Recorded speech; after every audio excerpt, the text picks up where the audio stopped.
listening to the Zero to Travel podcast, where we explore exciting travel-based work, lifestyle, and business opportunities, helping you to achieve your wildest travel dreams.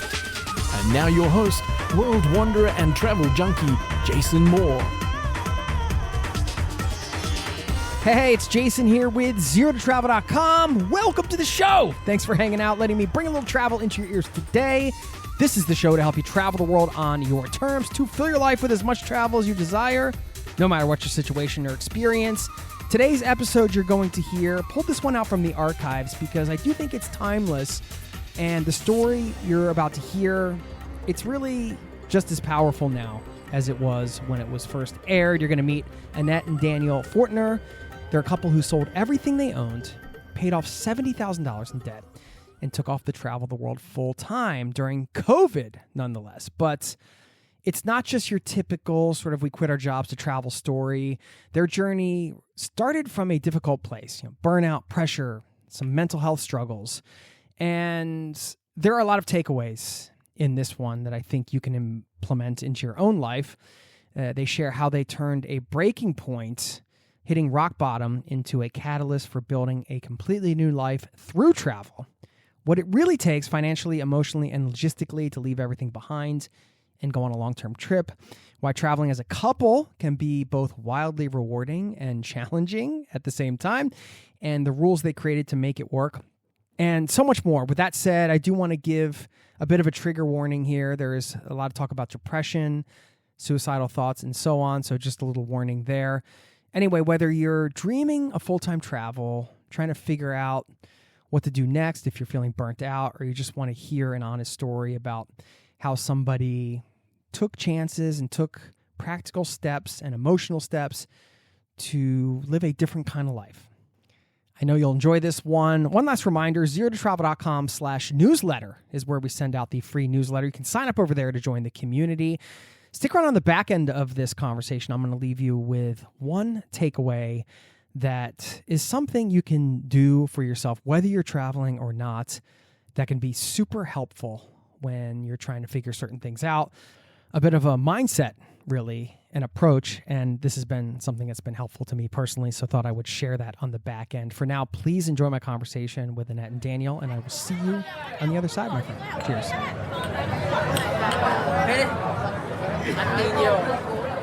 Can desperation and depression lead to selling all of your possessions and traveling the world? That is exactly what happened to my guest today, who is here to share her story, and I should say their story. I didn't know Daniel would be joining us as well.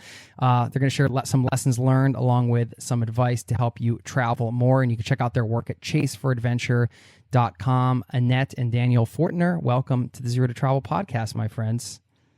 Thank you so much for having us, Jason. It's honestly crazy to be here. It's an absolute pleasure to be talking to you today. Well, it's exciting to see you guys. And where are you, just so we can get a little bit of, mentally take us where you are, or auditorially, I guess.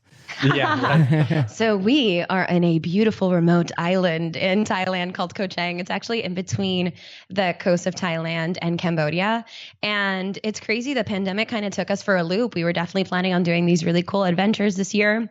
And at the very last minute, when our plans were originally to go home and visit our family that we hadn't seen in a while, we got offered to foster 10 dogs in Thailand. And they're like, you'll get a place to live and you'll get a stipend and good internet and 10 fuzzy pups. And now we're here. And I think that was 3 days before we were supposed to be not 3 days before we were supposed to be flying home. 3 days before we came to Thailand, the decision was made to do this. And so they organized a house, they organized pickup with all the dogs, everything in maybe a day and a half. Yeah. It was crazy. Where did you find that gig? So we met a girl at a bar maybe about 8 months ago in a place called Railay, which is in the south of Thailand in the Krabi province. It's a beautiful little strip of land. It's ridiculous cliff sides, but we were just at a bar having a beer and some girl with dreads sat down next to us and we just struck a conversation and now we're here. And the rest is history. And actually, we were doing tours through Thailand because with Chase for Adventure, we take our YouTube audience and show them all the different places around the world that we really enjoy. And anyway, we had a trip planned for Thailand in March. And she operates a dog rescue here in Thailand where she just looks for tourists who don't mind tacking on a pup to their ticket. and then they're able to travel with that person to their final destination, people adopting them. So if you fall in love with a dog in Thailand, you can actually take that pup home if you live in the Western world. Cool. What's the name of that organization? Action for Dogs. Okay, cool. So if anybody's in Thailand and wants to take a dog with them to get adopted, there you go. Action for Dogs. Yeah. That's exactly it. And so it really was a really sweet gig. I have to ask you a bit about Koh Chang because I was there in like 1998 and there wasn't much going on. I remember it was one of the highlights of my trip to Thailand. I spent about a month in Thailand just because like I stayed in the straw hut for like $5 a night, and all I did was walk to like the one restaurant that there was there. And that was like the big event of the day. And the rest of the time it was just kind of like hanging around the beach and stuff. I don't think there was no internet or anything. It was just, reading the paper, reading whatever magazines were laying around, and a few places to stay. Not much, which was perfect. What is it like now? This is a selfish question, but I need to know what Koh Chang's like now.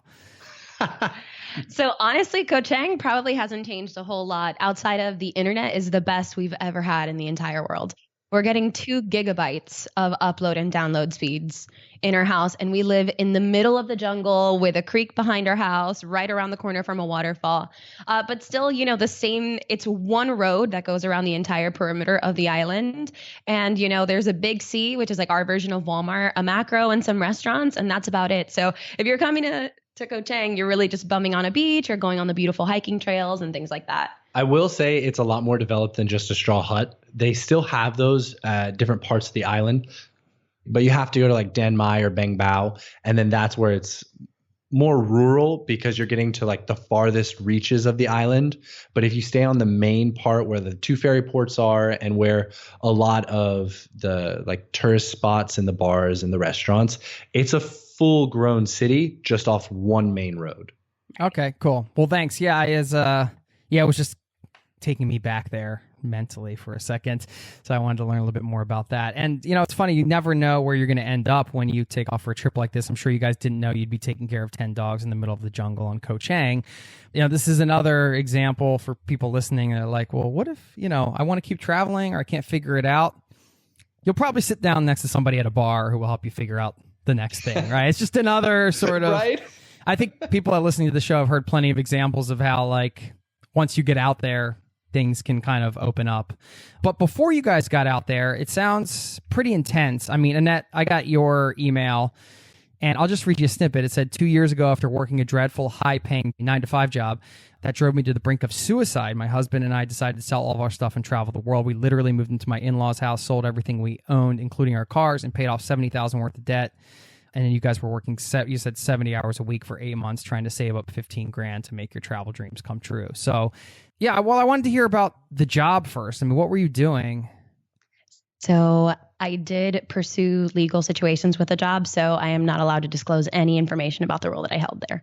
Okay. I can tell you about it, how it made me feel, and that it paid well. That's about all I could say. Okay. Well, let's talk about that. How were you feeling? Okay, so honestly, I had been working, 50 hours a week at this job, feeling totally unappreciated, unsatisfied. My family was going through their separation. My parents separated. And even though I was an adult and it shouldn't have affected me, it really did for a lot of reasons.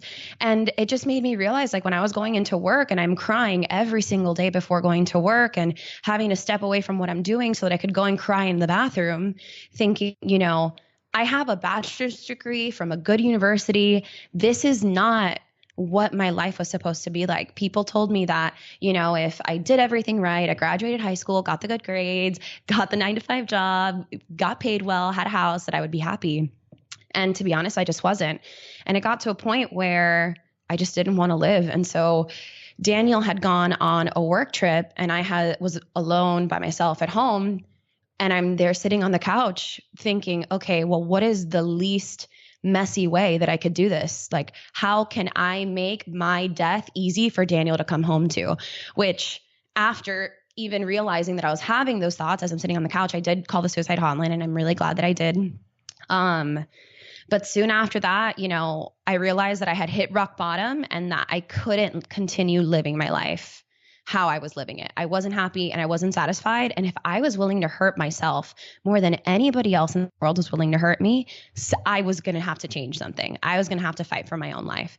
And so that was when I first brought it up to Daniel. And I was like, Daniel, I really want to travel. We had gone on this amazing study abroad trip in 2015 through Italy, and it was gorgeous. And I felt so free and so happy. And I've always been passionate about languages and other cultures. And I really wanted that back. So I told Daniel, but Daniel wasn't totally sold because obviously he had just gotten like a really nice high paying job himself. And he's like, Annette, I'm not willing to give this up. So then, fast forward several months, Daniel had his own kind of come to moment that he could talk about. To make a long story short, I was running 2 private emergency rooms and managing all the staff, all the facilities, and just working to the bone. And then I ended up getting forced to resign because I wasn't quote unquote working hard enough. And that was pulling 60 plus hours a week, being on call 24 hours a day for an emergency clinic. And you can imagine if they have an emergency, they need something done now. And so wait, tell them about our wedding and the hurricane, because those are my 2 favorite tidbits of this job. So right before the decision to leave the job, we had our wedding, and our wedding was on a Saturday. I had asked for the Friday off. This is maybe a month and a half beforehand. And my boss told me no. Which is a rehearsal, wedding rehearsal. He wasn't allowed. He said that I needed to be on call for my wedding day, and that I couldn't take the day before off because I had a bunch of family in town and we were doing the rehearsal dinner and getting everything set up. That's just silly.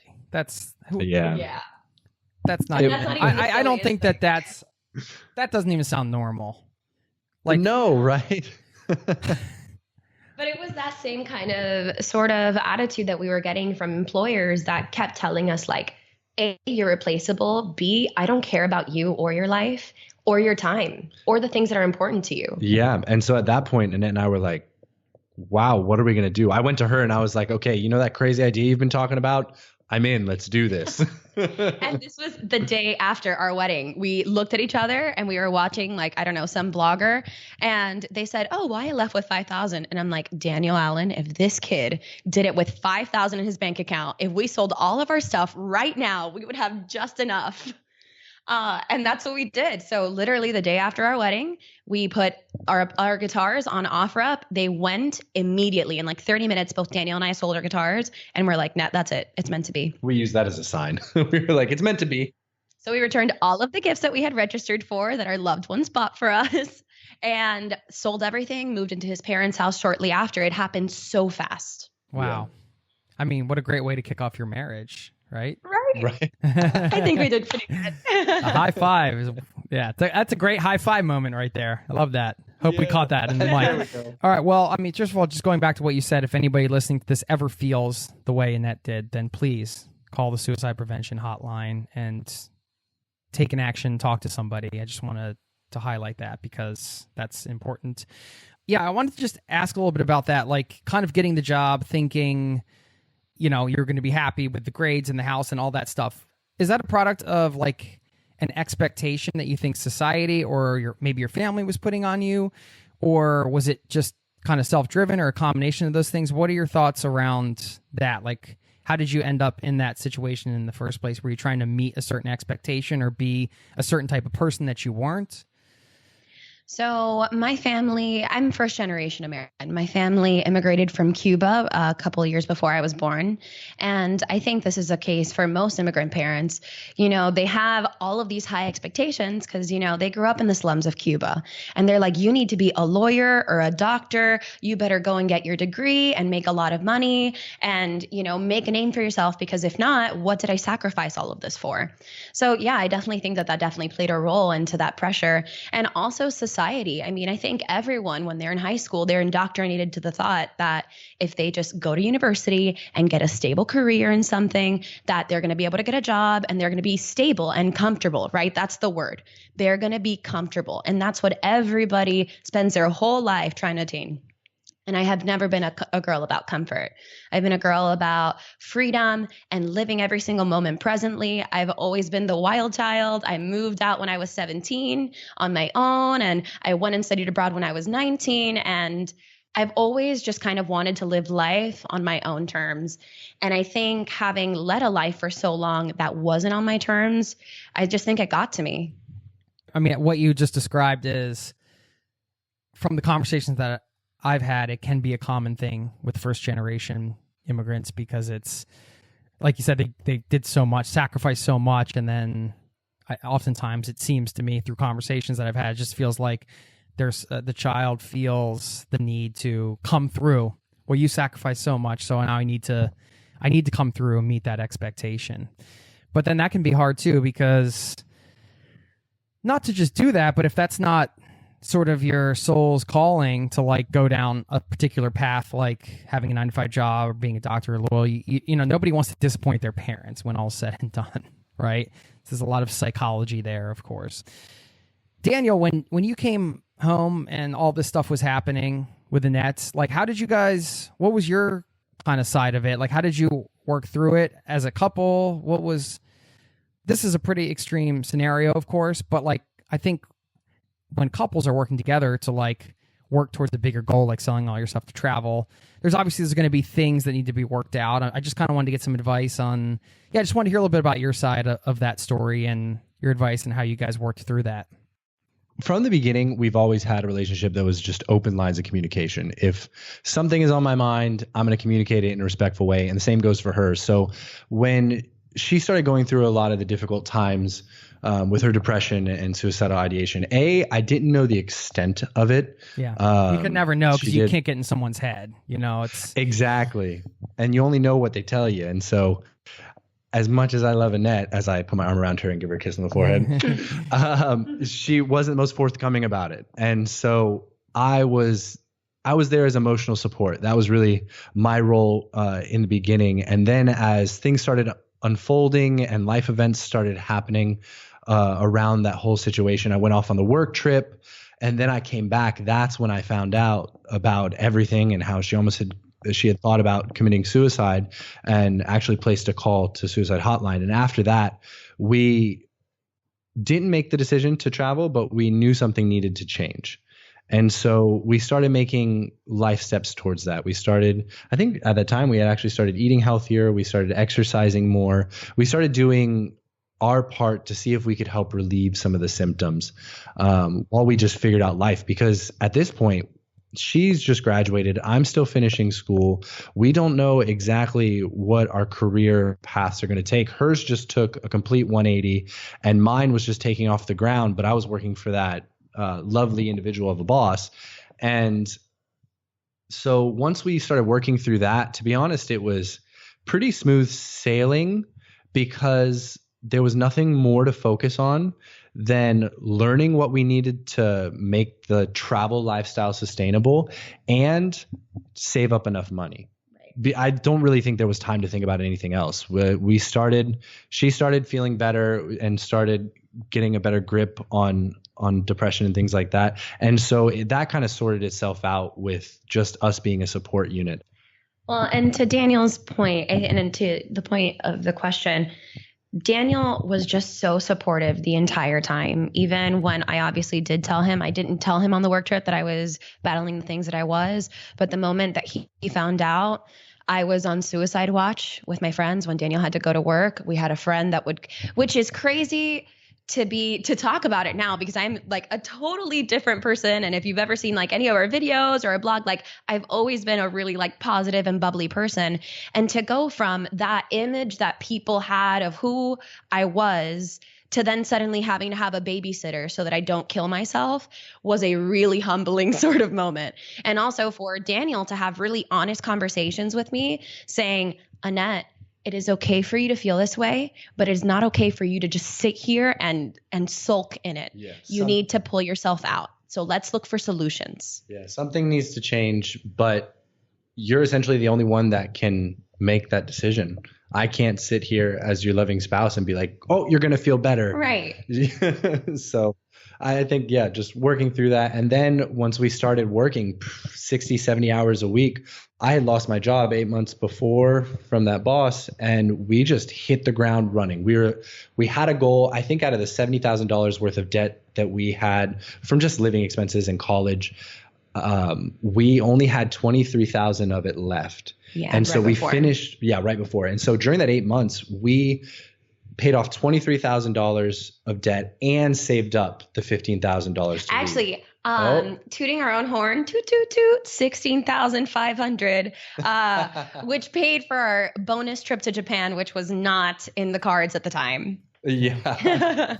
Did you guys have any concerns about the idea of travel, the reality of it not meeting the idea of it, the expectation? I do think changing your surroundings obviously makes a huge difference. Like if you think about your physical surroundings, well, how is that not going to impact your life, right? But at the same time, you're taking your physical body and mind with you there, so you're still who you are. You can't run away from your problems. Run away from your problems.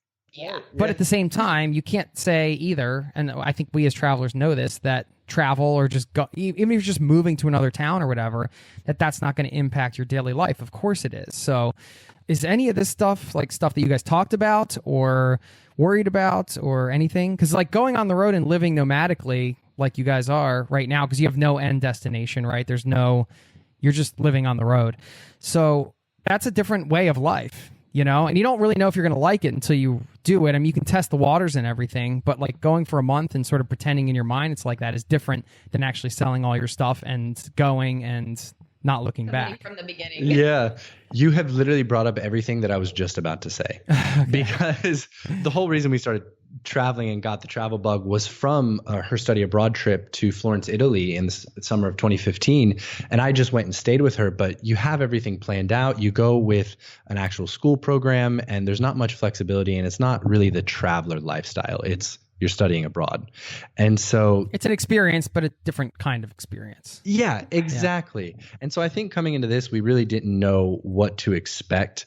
I think for me, the most violently different part was just being able to live on your feet and out of a backpack. Right. You can show up to a city one day and not have anything planned and find a place to sleep, and you're going to be fine. Right. And that's actually something. So I was never personally worried about the travel lifestyle because I don't know, something about like hating your life so much beforehand, like anything else sounds better. And so I was just ready. I was like, give me the boarding passes. I'm ready to walk down the aisle and sit in my uncomfy seat for 27 hours. But it is a huge difference. I mean, people think that, you're just running away from your problems. And I think that we're both testament that sometimes you run right back into your problems because, you have all these new distractions, new smells, new things to go and see. But at the end of the day, you also have a heck of a lot of time to yourself without internet connection to just think. And sometimes, you might realize that things that you wanted aren't things that you really want anymore. You realize that you're a different person. And I know that for Daniel, I definitely dealt with the depression beforehand. And by the time I started traveling, I was A-okay and fine. But then Daniel completely was on my end of that. Yeah, I did the actual complete opposite of her. She experienced it before traveling. And then once traveling happened, she was happy-go-lucky. And as soon as we started traveling, all of my life problems that I guess I had been pushing down for so long and did not realize it just decided to resurface. And so for the first 6 months of our travels, I really had a hard time with my own depression and my will to push forward. I don't want to say I experienced it at the same extreme as her with like suicidal ideation, but being out on the road, doing everything that you want. And I know that sounds silly, but when you're making every single decision and you're having to make hundreds of decisions a day, it really is empowering, but it is really overwhelming. And it really does kind of bring out, at least for me, insecurities. At first, it brought out a lot of my insecurities and a lot of areas in my life that I didn't realize that I wanted to work on and that I needed to work on. Can you share some examples? Yeah. So I am a very happy and outgoing person. I'm very happy and outgoing. He's actually a sourpuss. He's lying to you. Everybody listening, it's fake news. Daniel's miserable. Well, I mean, I would say I was very happy-go-lucky, and I obviously wasn't miserable, but I was a big pushover. I would not have a backbone to save my life. And when we started traveling, you're dealing with scams, you're dealing with miscommunications from different languages, you're dealing with a bunch of people who know you're a tourist and know that you don't know their language, so they're going to try and pull one over for you for a few bucks. And I had to really grow in that aspect. And I want to say it really kind of culminated when we went to Chiang Mai, Thailand, and we stayed there for a month. Because I think that was about 8 months into our initial travels. I've been kind of going on a roller coaster of emotions, and then my life purpose hit me. Annette's life purpose, I think, has always been to be some form of traveler and some form of entertainer because she's just this bubbly and loud and so much energy and positive vibes all of the time. And I was not that in Chiang Mai.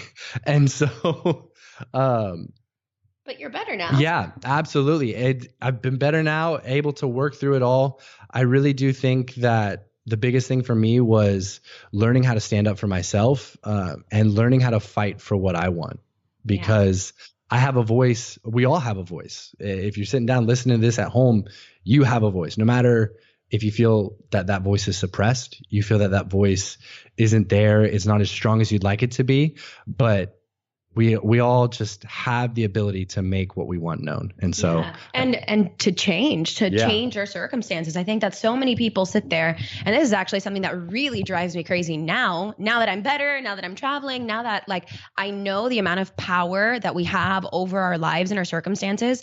I find it frustrating when people are complaining about their jobs to me. I don't understand. It's like we just don't complain about anything anymore, because if we don't like something, we change it. Oh, we don't like the city? Well, we just, hop on a bus and we leave. We don't like this bar? We'll just go to another one. We don't want to travel because we're traveling at a really fast pace and we want to settle down for a month because we're tired. We do that. And it's so hard for us, at least when we go back now, to even have some conversations with our friends that we love and adore, because every time like we go back, they're like complaining about the same thing. And it's like, my friend, the last time I was here 2 years ago, you were complaining about the same thing. Have you thought about changing? It's like, nah, but I'm comfy here. And it's like, okay, well, be comfy. What you guys were talking about in terms of kind of running into your problems out on the road, so to speak, I think that comes from the space you get when you're traveling, right? Like you actually have mental space. When you're working 60, 70 hours a week and you're kind of you're so busy all the time, it can be a tendency to like not give yourself the space to process and reflect and think about, hey, am I, checking in with yourself, like, hey, am I actually living the life I want to live? Or if I'm not right that second, doesn't mean always that you can change it right the next day. But you can assess and you can make a plan like you guys did. You say, all right, well, we're going to sell our stuff and change it. And then it takes time, and you spent, 8 months working and saving and paying off debt and things like that.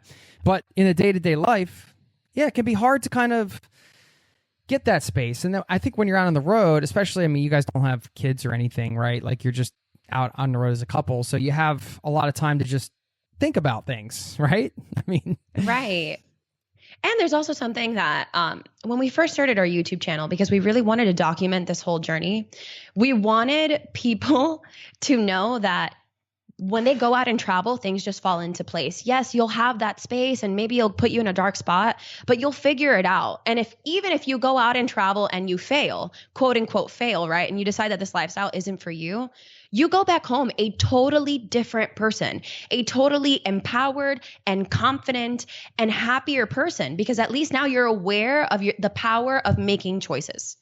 And another thing too, to the people at home who I know if they're listening to this podcast, they're maybe aspiring digital nomads or looking for ways to add a little bit more adventure into their life. When we created our YouTube channel, we wanted to be the chronicles of having a dream and doing whatever it took to attain it.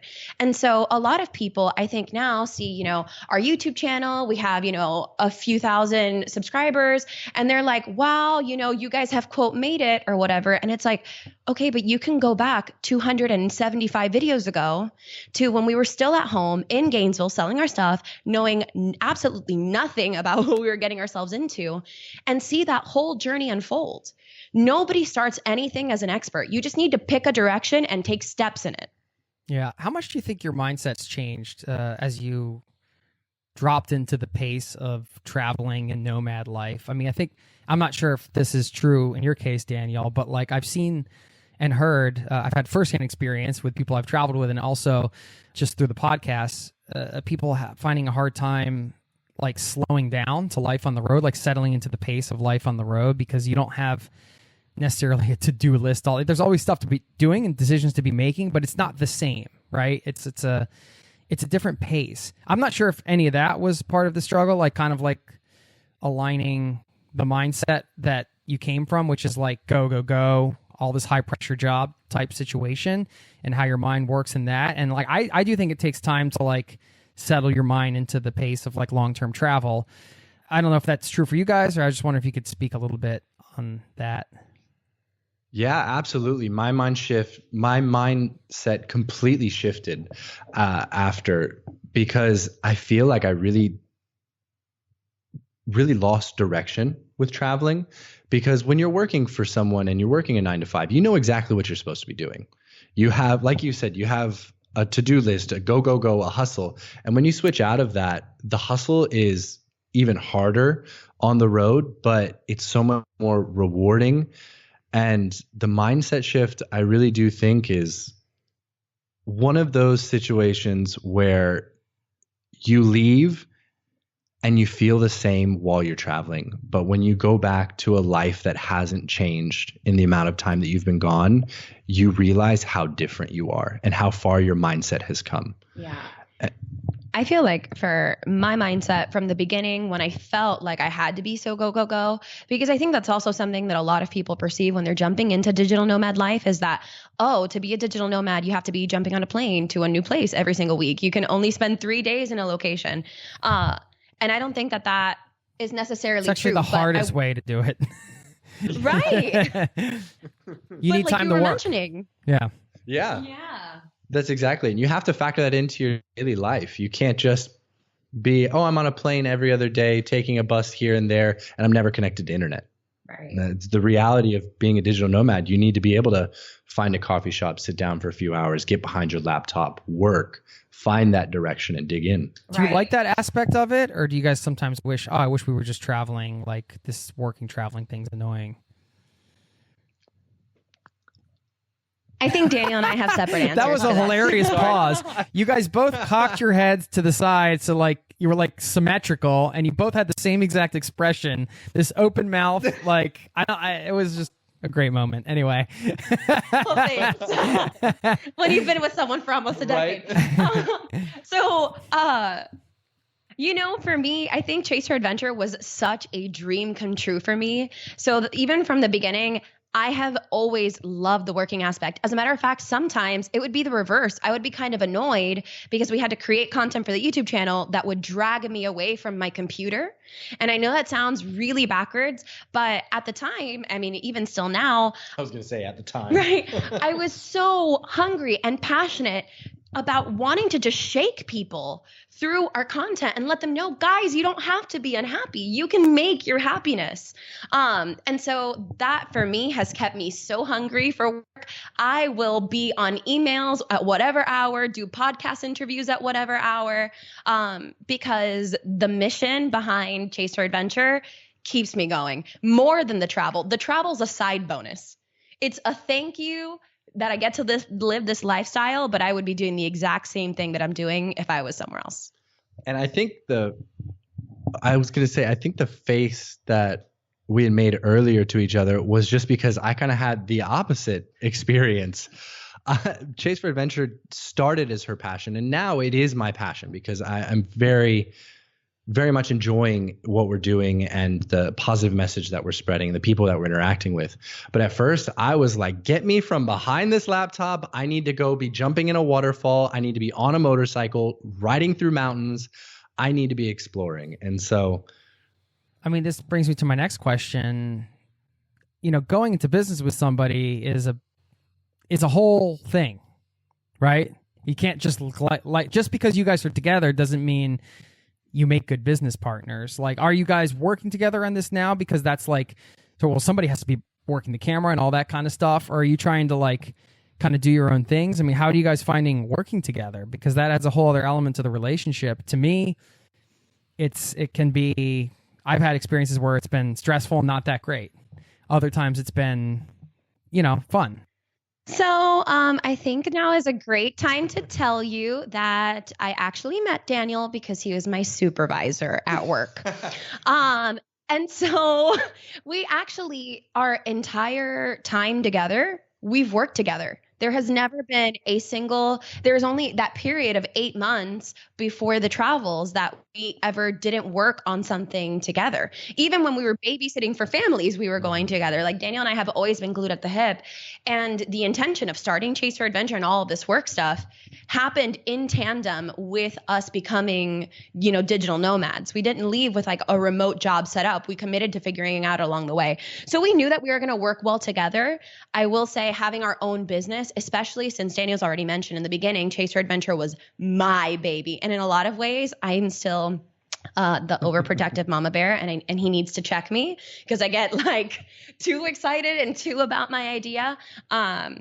But it's that we've definitely grown together as business partners, especially I want to say over the last 6 months, we are definitely a lot more of a team. Yeah. I would like to say for the record, when we met, I didn't know that she worked there. It's okay, man. We're not going to get you in trouble. But I do think that working on the road and working on Chase for Adventure is still violently different than working a 9 to 5 together, because like she said, we work together our entire relationship. It's not the same as being entrepreneurs together. I would say. Yeah, no, there's a lot more different stresses that come into play. And there are different ways that you have to handle it. You can't just rely on a set of rules and guidelines that you've been provided and then bring an issue to your supervisor, and after you've already tried to talk it out and you can't work it out. Whereas here you have to sit down and I have to look at him and tell him this is not okay. And learning how to communicate with that, right? Because there's like spousal grievances that you can communicate where it's like, hey babe, could you pretty please put away the dishes? Whereas this is like, Daniel, I really needed that video like 3 days ago. Where is it? And I'm like, Annette, have you sent that email yet? It was supposed to be out yesterday. Right. Right. And this is where it can get tricky, I think. Right. You can say all you want that you have your business hat on, you not take it personal, but you're still in a relationship together. So sometimes it's hard to be like, sweetie, can you check the SEO box and see if you put the keyword in honey cakes? Right. Yes. And then that's the thing. Also, when you're like a digital nomad and you're living with your spouse, like we have no time apart. It's not like I'm going to an office and then complaining to him about the email later. No, if I complain about the email now, I still have to see his face for the next 3 weeks until, he decides to go on a trip on his own, Yeah, it's just an interesting, we can't come to any resolution in this conversation. I think it's just sharing with people like some of the dynamics involved, right? Like some things to think about or consider if you're thinking about going to business with a spouse or a partner or even a friend that you're traveling with or whatever. I mean, a lot of like, you might think, oh, we're going to, I found that setting some boundaries for yourself or with the other person is, even if you're just working by yourself, is pretty important. Like, hey, I want to go out and sit like at this, in this beautiful bay in Greece, whatever, on some Greek island and have this meal and be in the moment and enjoy it. I don't want to talk about, the 14 ideas I have for the videos right now. Yes. It's important. Absolutely. And I want to say that that's something that's a boundary that we have had to establish on many occasions, more so me than Daniel, because I feel like Chase for Adventure is all I talk about. And the thing is, because Daniel's next to me all the time, he knows everything else that goes on on my day. So all I do have to talk to him about is my ideas. So now we set boundaries. We have this time that we call hammock time, which is when we go downstairs where we have some hammocks near the river and snuggle our dogs. And during that time, Chase for Adventure cannot be brought up. And so we have some boundaries for that. And we also have Annette Day and Daniel Day. Daniel days, he just goes, rides a motorbike through Koh Chang and like gets lost somewhere. And Annette days, I just sit on the beach to myself. And that's been really helpful. You have your own time. Those are great rules. I mean, if anybody wants, even if you don't have a hammock near you, feel free to steal that idea, right? It's like, no, this is hammock time. That means like I can't be bothered with anything that has to do with this the stresses of my business or work life if you're working a job or whatever. That's great. What advice do you guys have to make things work financially on the road? Traveling the way that you do, I think a lot of people that are listening, are very independent traveler-minded folks, I guess, going to be traveling in a similar way where you kind of, you're out in the world and you're figuring it out as you go. Whether you're doing that for a month or two or indefinitely like you guys are. What is your advice on this financially? Because it's not everybody's cup of tea to start something while they're traveling and hope it works and makes enough money. But then, how much should you have saved? How much should you count on the universe sort of conspiring to help you out and figure out situations versus like how much actual practical money should you have in the bank to live on the road in the way you guys are? So maybe the best place to start is kind of describe your sort of level of travel in terms of like the lifestyle and like the amenities that you need. Because I think that sort of sets the bar so people can understand, all right, well, they're living in this way. Like if you're sleeping like on the ground somewhere with no fan or no air conditioning, maybe you're paying like $2 a night or something, but other people might not want to travel that way. So just understanding how you guys travel and then talking about like some of the practicalities around making the financial stuff work. I'd love to hear some of your thoughts. Right. So as far as our lifestyle, it definitely grew. It started in the straw huts that you were discussing a little earlier, when, we did just save up $15,000 and we're just trying to make it work for as long as we possibly could. And did that mean having a monthly budget? Sorry to mean to interrupt, but having the $15,000, did that mean having a monthly budget of X amount of dollars? And what was that? So we actually track all of our expenses. Every time we pull out a wallet, it's getting recorded in a phone. And so using what app? Trail Wallet? Trail Wallet. Yes. Exactly. Yeah. Okay. And so for us, I think on average between the two of us, we allot $1,500 for the a couple. month for the couple.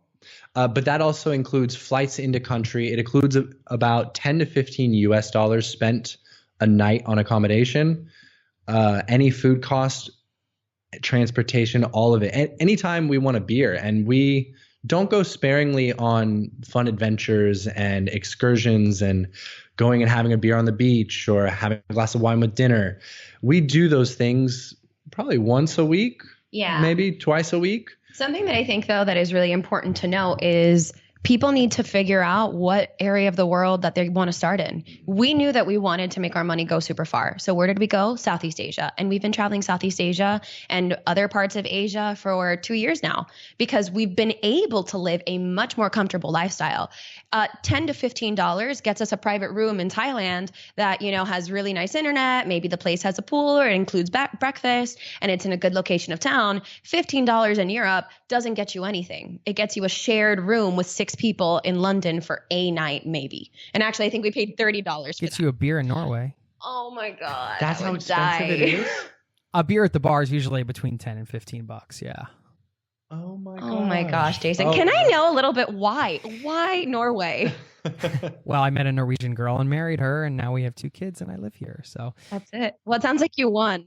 There are other benefits. I mean, I don't have to pay for health insurance, and daycare subsidized. I have 2 kids, so I mean, I've talked to some of my friends in the U.S. and like those 2 expenses alone for an entrepreneur having to pay healthcare for a family of 4, and if you had to pay daycare, can be like $3,000 to $5,000 a month. Right. Yeah. You're just simply not encountering those expenses. Right. I order less beer at the bar. It's good. Yeah. It's good for my health. It's good for my health. Listen, I agree. And I think I was listening to one of your other podcasts from when you first moved to Norway and you were talking about like sacrifices you've had to make. And you're like, listen, you know what? So what? I don't have a car, but we have great public transportation in Norway. You adapt.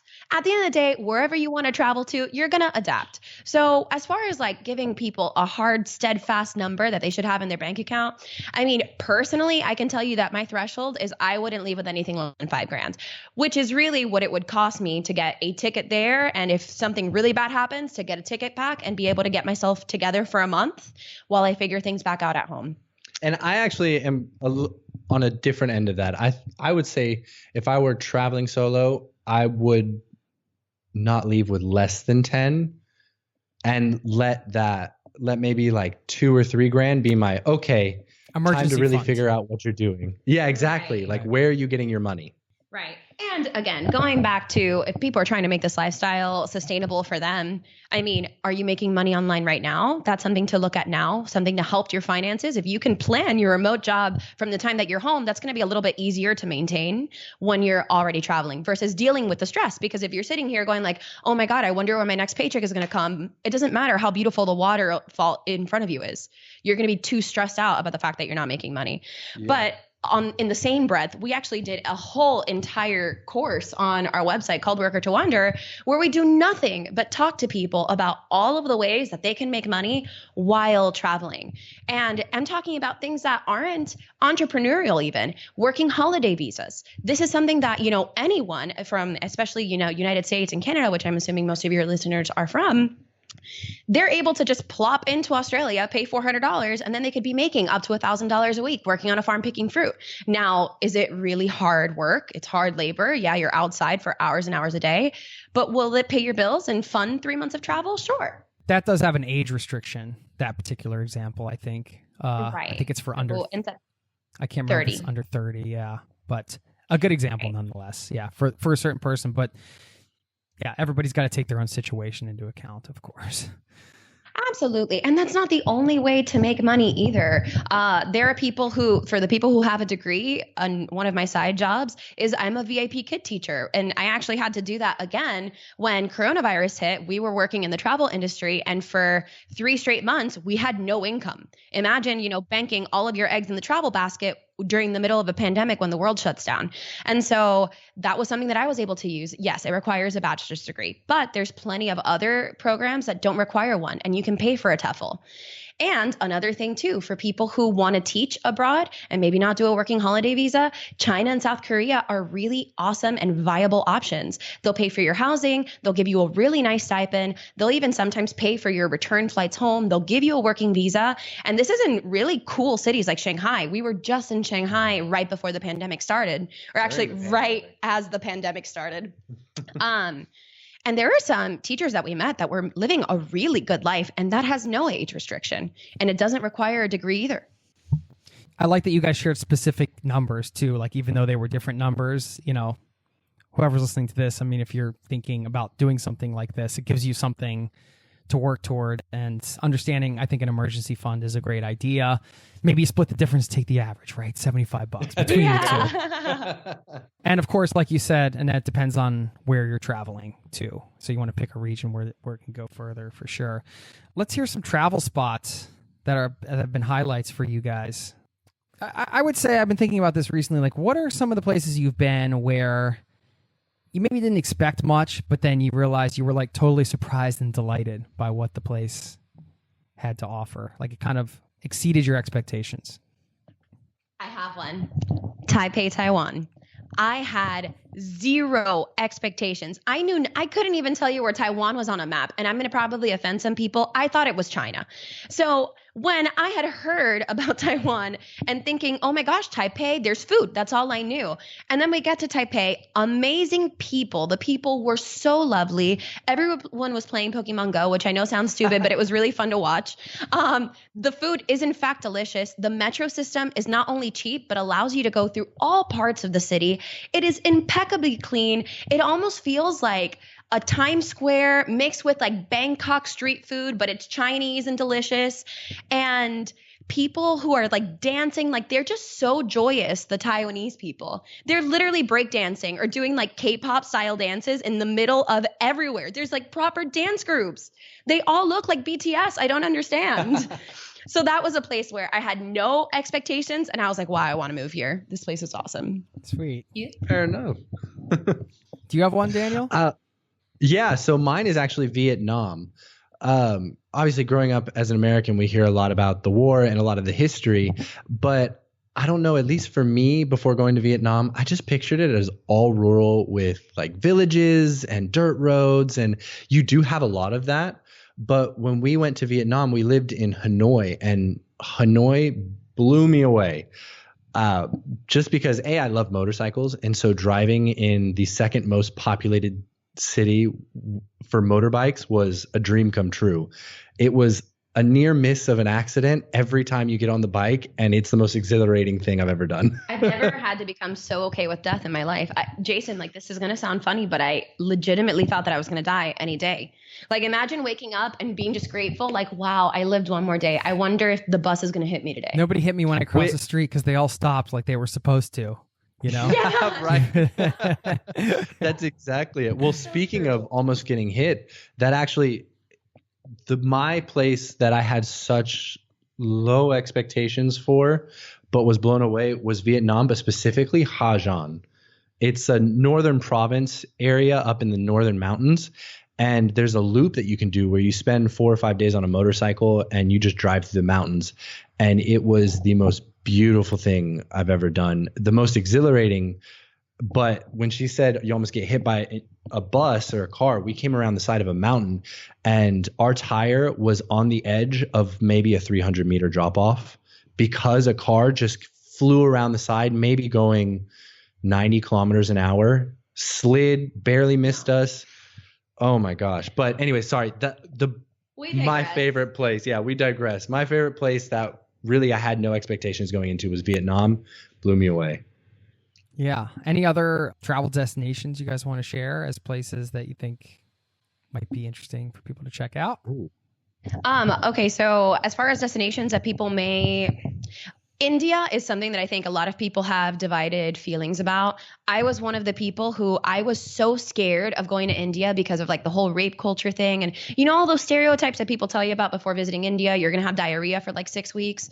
And we almost didn't go because I was so scared. And then I got there and everybody was so nice, given it's a different culture. But if you adapt to that culture, man, Indians will welcome you with open arms. And I would say that about anywhere in India. And we visited New Delhi, which we almost skipped for the same exact fears that I'm telling you about. And honestly, New Delhi was one of my favorite cities.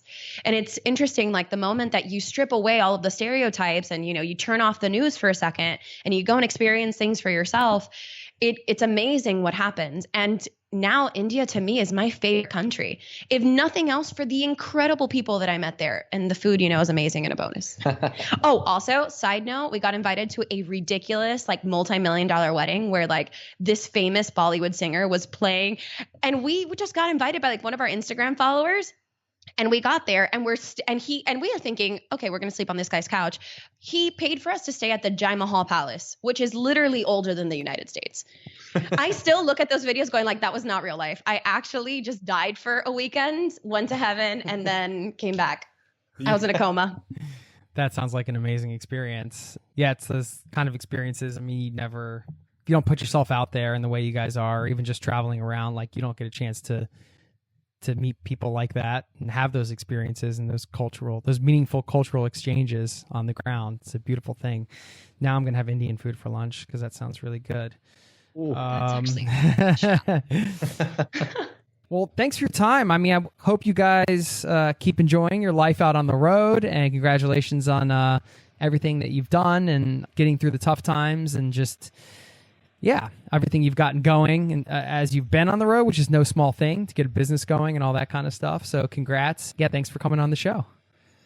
Of course, Jason. Thank you so much for having us. Take care.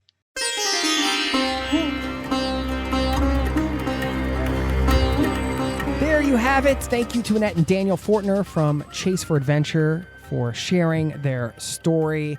A big takeaway for me, travel didn't solve their problems, but essentially gave them space to kind of work through them. And, you know, you could argue on one hand that, well, you know, if you're having financial problems, you know, maybe that adds a layer of stress. You know, there are a lot of different ways to approach this and think about this, and I'm not going to argue against that, but I am just going to merely point out the idea of giving yourself space to kind of work through things. And that is something that, although very obvious, can be very difficult, I think, in everyday life, as so much battles for our attention. People, you know, apps, all the things that we're bombarded with. It actually takes some intention and a little bit of work and a mindset, I think, to carve out that space and to say, you know what? I need like 10 hours this week over 3 days, say, where I'm just going to like block out my calendar and I'm not going to have anything planned. I'm just going to go out. I'm going to start my morning with a cup of coffee and a notepad.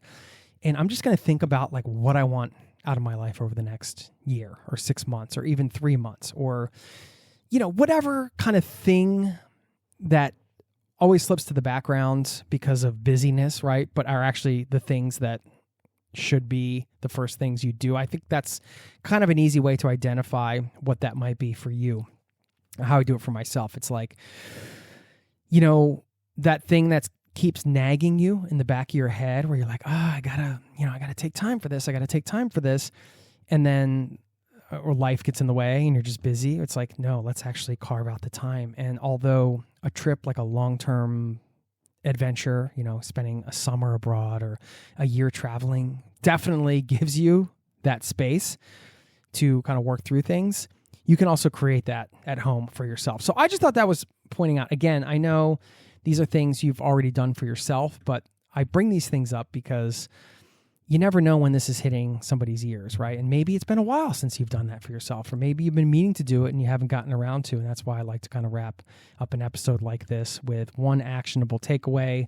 And that is to just create some space for yourself to either reinvent something, work through something, whatever you need it for. Inherently, internally what you need the space for yourself. Now you just need to create it for yourself. And then once you have that framework and you have that sketched out from a practical standpoint, in terms of like blocking out some hours on some days or a week or whatever you can do, whatever you can manage, now you can be intentional with how you're going to fill that in terms of not productivity, but just in terms of giving yourself space to think, to be, to, sit with it, I guess. So anyway, just want to finish with that. I'll leave you with a quote to wrap this one up. This one from Leon Brown, who said, "The answers you seek never come when the mind is busy. They come when the mind is still." Thanks for listening, and I'll see you next time. Peace and love to you and yours. Cheers. This podcast has been brought to you by ZeroToTravel.com. Ideas and advice to make your travel dreams a reality.